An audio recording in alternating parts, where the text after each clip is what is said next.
আসসালামু আলাইকুম, শুভেচ্ছা। প্রিয় বন্ধুরা, আমি আমার অবস্থান পরিষ্কার করি। আমি একজন বিনোদন জগতের মানুষ। আমি গানকে পছন্দ করি, আমি নিজে গান করি এবং দেশের সঙ্গীতাঙ্গনকে রক্ষা করতে সবারই এগিয়ে আসা উচিত। আমি আমার অবস্থান পরিষ্কার করছি। বাংলাদেশের সঙ্গীতাঙ্গনকে রক্ষা করতে এবং ঢোল তবলাকে বাঁচিয়ে রাখতে আমাদের অবশ্যই ধানের শীষে ভোট দিতে হবে। অন্যথায় আমরা প্রাণ খুলে গাইতে পারবো না, প্রাণ খুলে নাচতে পারবো না।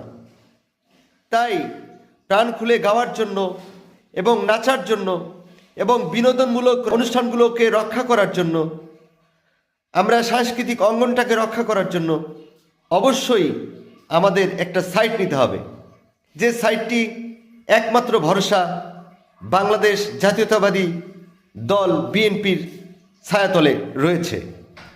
আশা করি আপনি আপনার অবস্থানও সঠিক পরিষ্কার করবেন।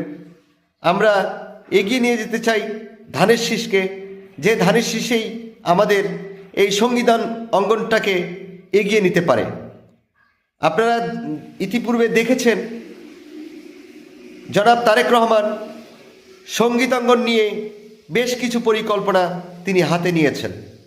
ইনশাল্লাহ ধানের শীষ ক্ষমতায় গেলে অবশ্যই বাংলাদেশের প্রতিটা শিক্ষাঙ্গনে সঙ্গীতের একটি অবস্থান থাকবে, যেটা আমরাও আশা করি এবং ভবিষ্যতেও বাংলাদেশ জাতীয়তাবাদী দল বিএনপির কাছে এটি প্রত্যাশা রাখব, যাতে করে এই সঙ্গীতাঙ্গনটা যেন বাঁচিয়ে রাখে।